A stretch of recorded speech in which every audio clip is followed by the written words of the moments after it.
Olá, internautas, sejam muito bem-vindos a mais um vídeo do canal Nest de Data.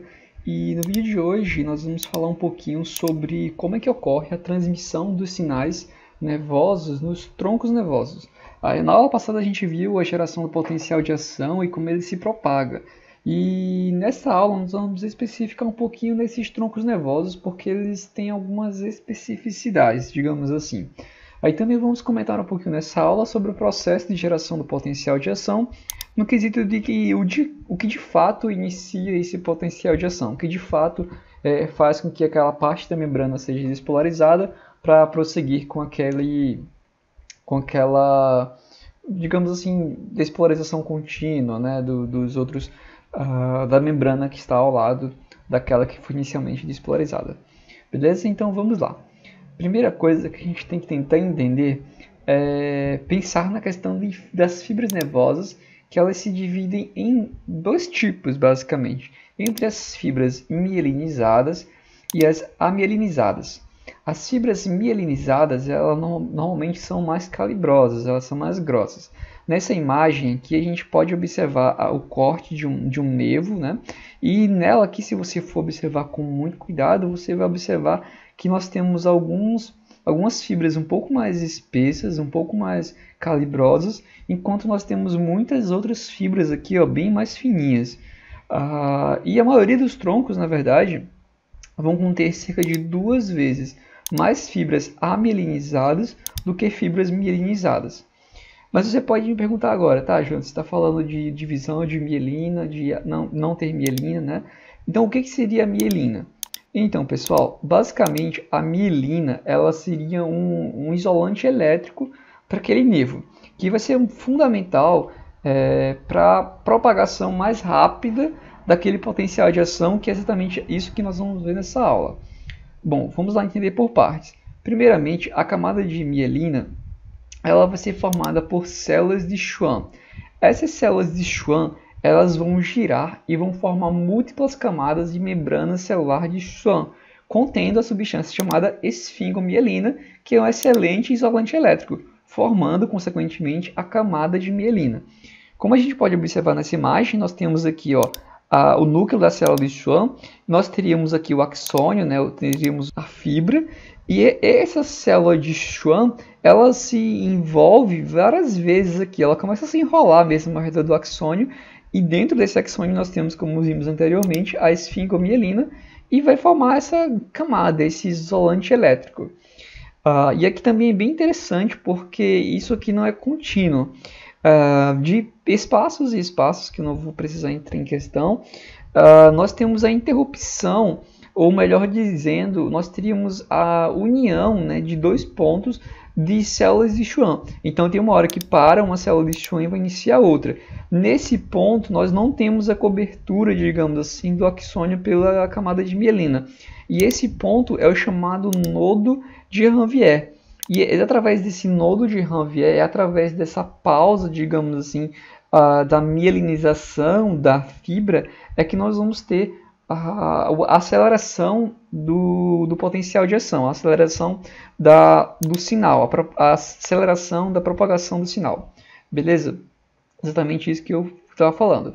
Então, entre duas células de Schwann, temos os nodos, onde os íons podem passar facilmente. E aqui eu gostaria que vocês entendessem. E aqui você precisa ter um entendimento da aula passada de potencial de ação. Lembre que para que a gente tenha o potencial de ação, nós vamos ter a despolarização em um lugar. Essa despolarização ela vai se propagar através do nervo e, consequentemente, vai, digamos que, andar através desse axônio.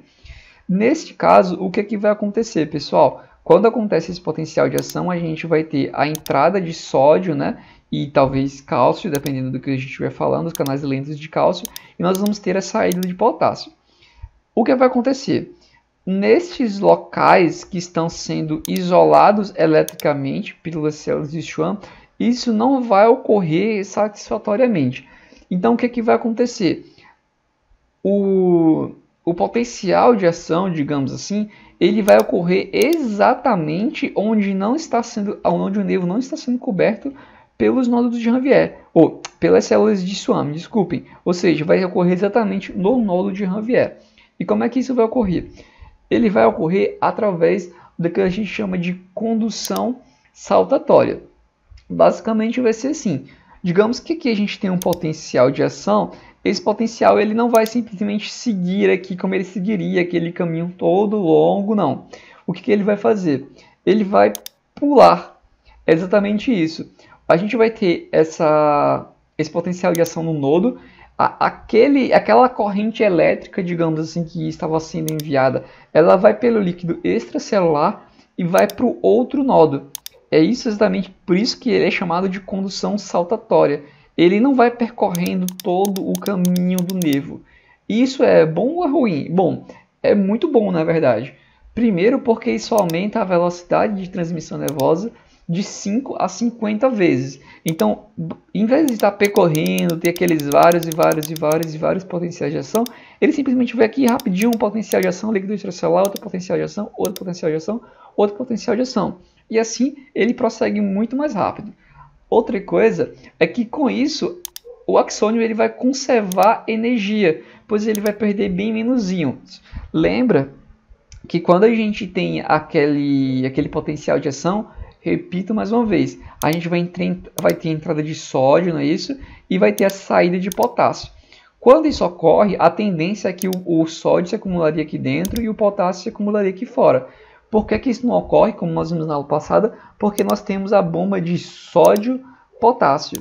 Essa bomba ela trabalha gastando energia, ela trabalha gastando ATP para fazer com que para jogar 3 sódios fora e 2 potássios para dentro. Ou seja, ele faz o trabalho exatamente inverso daquele que ocorre no potencial de ação.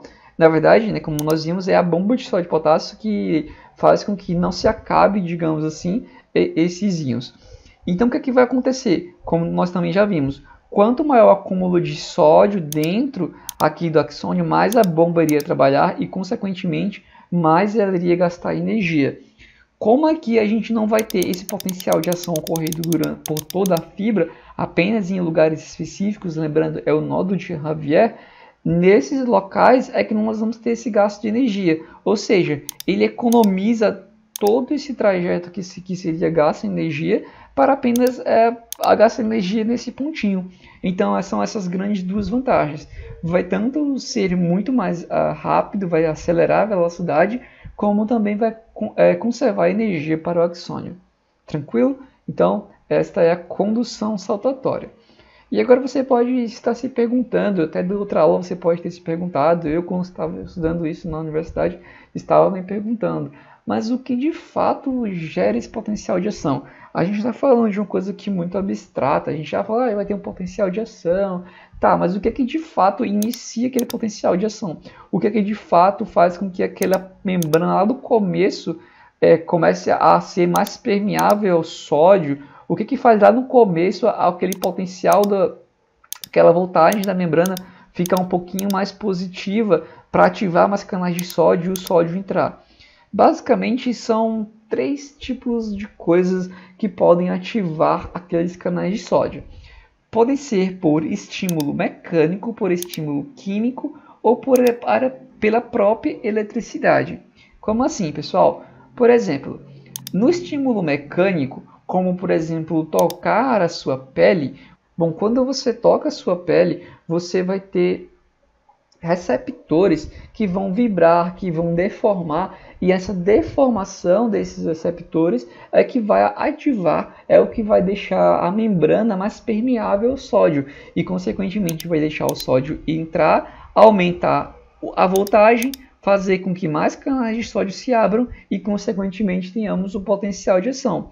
Da mesma forma pode ser o estímulo químico, como ocorre, por exemplo, com neurotransmissores no sistema nervoso central, que vai fazer a comunicação, né, entre um axônio e outro, fundamental para a nossa existência, também para o nosso pensamento, por exemplo. Então, entre um axônio e outro, a gente vai ter que enviar alguma mensagem. Muitas vezes essa mensagem é elétrica, mas muitas vezes também, por exemplo, essa mensagem pode ser química, essa mensagem pode ser por neurotransmissores. Então, esse neurotransmissor vai lá naquele outro axônio, por exemplo, e vai lá e manda a mensagem, né, para abrir aquele canal de sódio, para deixar a membrana mais permeável ao sódio, e dar início ao potencial de ação em outro local. Da mesma forma, a corrente elétrica, que pode transmitir sinais entre as sucessivas células musculares no coração e no intestino, como você também provavelmente vai estudar em fisiologia um pouco mais à frente, né? Que essas células muitas vezes funcionam como um sincício, então elas basicamente elas trabalham como se fosse uma unidade só elétrica, então elas geram uma corrente entre as diferentes células, também ativando os canais de sódio e tendo, por exemplo, né, nesses casos dos músculos aqui a contração. Aí também, é claro, nesse caso a participação, né, do canal de cálcio, mas não vamos entrar aqui nesse mérito nesse momento. E também um conceito que eu coloquei, mais dois conceitos importantes, que eu já falei na aula passada, mas se você não assistiu a aula passada ou se quiser revisar, a gente pode falar aqui bem rapidinho. O primeiro é a questão do período refratário. E o período refratário é o período em que, mesmo com o aumento da voltagem, a gente não vai ter o desencadeamento do potencial de ação. Isso decorre porque, como você deve lembrar, ou se você não lembra, você aprende agora, você relembra agora, para nós termos um outro potencial de ação, nós temos que esperar aquelas comportas de inativação do sódio elas reabrirem. E ela só reabre quando o potencial de ação ele atinge, quando a membrana atinge uma quantidade mais ou menos de menos 90 mV. Ele demora um pouquinho a abrir. E essa demora, e claro, pessoal, quando eu falo demora, você não pensa em segundos, em 10 segundos, em 20 segundos, não. Você pensa em milésimos de segundos. É uma coisa para a gente muito rápida, mas ainda assim é um período refratário. É um período que, mesmo com o aumento da voltagem, a gente não vai ter a entrada de sódio, porque a comporta de inativação ela vai estar fechando aquele canal de sódio. Isso é o que a gente chama de período refratário. Se você não entendeu muito bem isso, você tenta assistir a aula passada, porque eu mostrei uma imagenzinha bem bonita do canal de sódio, que ele vai ter aqui em cima uma comporta de ativação, que é o que vai ser ativada para deixar o sódio entrar no início potencial de ação, e logo depois, esse mesmo aumento de voltagem vai estar fechando a porta de inativação, e consequentemente o sódio para de entrar. E essa portinha ela só vai voltar a abrir quando ela atingir, quando a voltagem atingir mais uma vez uma quantidade baixa de menos 90 mV, e também ela demora um certo tempo. Então é exatamente por isso que ocorre o período refratário. E outra coisa, só comentando mais uma vez sobre os anestésicos locais, que trabalham exatamente nessa portinha aqui do canal de cálcio. O que eles fazem? Eles impedem a abertura das comportas de ativação dos canais de cálcio. O pessoal falou cálcio, mas é de sódio. Essas comportas os canais de sódio. Então, como ela impede a abertura da portinha de ativação do canal de sódio, não vai abrir a portinha e, consequentemente, o sódio não vai entrar.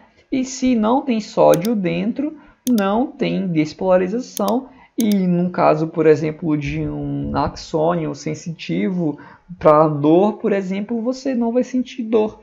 E é exatamente assim que funciona o anestésico local. Lembra que a dor ele também vai estar aqui, ó, muitas vezes próximo da sua pele, algum digamos, nervo sensitivo. E quando ele tem aquele estímulo que é doloroso, ele vai identificar isso, aqui normalmente são terminações nervosas livres, os receptores para dor, identifica e leva para o seu sistema nervoso central. Esse leva exatamente despolarização aqui durante esse trajeto até o sistema nervoso central. Se a gente não tem essa despolarização, porque o anestésico não deixa abrir o canal de sódio, consequentemente a gente não vai ter esse caminhozinho. Se não tem esse caminhozinho, você não sente a dor e, consequentemente, você pode, sei lá, fazer uma cirurgia, extrair seu dente, o que você queira fazer. E nessa imagenzinha aqui também bem bonitinha que eu trouxe para vocês, é também do Guyton, lembrando que essa aula é baseada pelo livro do Guyton, 13ª edição, Tratado de Fisiologia Médica. E a gente fala só um pouquinho da questão dos potenciais de ação e que, para eles acontecerem, não necessariamente a gente vai ter que ter um aumento da voltagem. É claro, no caso, ele vai ter que ter um aumento da voltagem, mas ele vai ter que passar de um certo limiar. E cada tecido, eu diria até mais que cada pessoa tem o seu. Então, por exemplo, se a gente tem aqui um estímulo que foi um estímulo muito pequeno, que não aumentou muito a voltagem daquela membrana, a gente não vai ter o limiar suficiente para abrir muitos canais de sódio e desencadear o potencial de ação. Por outro lado, se a gente tiver um estímulo que ultrapasse esse limiar, a gente vai ter a abertura dos canais de sódio e, consequentemente, vamos ter o potencial de ação. E se a gente teve um estímulo muito forte, ele vai estimular muitos canais de sódio de uma vez só, e esse potencial de ação ele vai acontecer muito rápido. Eu marquei aqui errado. Perceba, por exemplo, a diferença aqui, ó, desse caso, que o estímulo ele foi um pouquinho mais fraco, demorou um pouco para ocorrer o potencial de ação, ou seja, demorou um pouco para abrir os canais de sódio. Já aqui que o estímulo ele foi bem mais forte, observe, aí aqui o potencial de ação ocorreu muito rápido, porque abriu muitos canais de sódio, o sódio entrou muito rápido e, consequentemente, esse potencial de ação pôde ocorrer. Então é isso, pessoal. Eu espero que vocês tenham entendido todo o conteúdo desse vídeo. Por favor, sempre deixem o like. Essa aqui é a minha tentativa de desenhar uma mão, porque é muito importante. Como sempre eu digo, dúvidas, dívidas, comentários, reclamações, encontrou um erro, deixa aqui nos comentários, porque é muito importante, não só como feedback para a gente, como também para outras pessoas que possam estar vindo a assistir esse vídeo. Beleza? Então é isso, espero que vocês tenham gostado desse vídeo e ficamos por aqui. Até a próxima. Fui!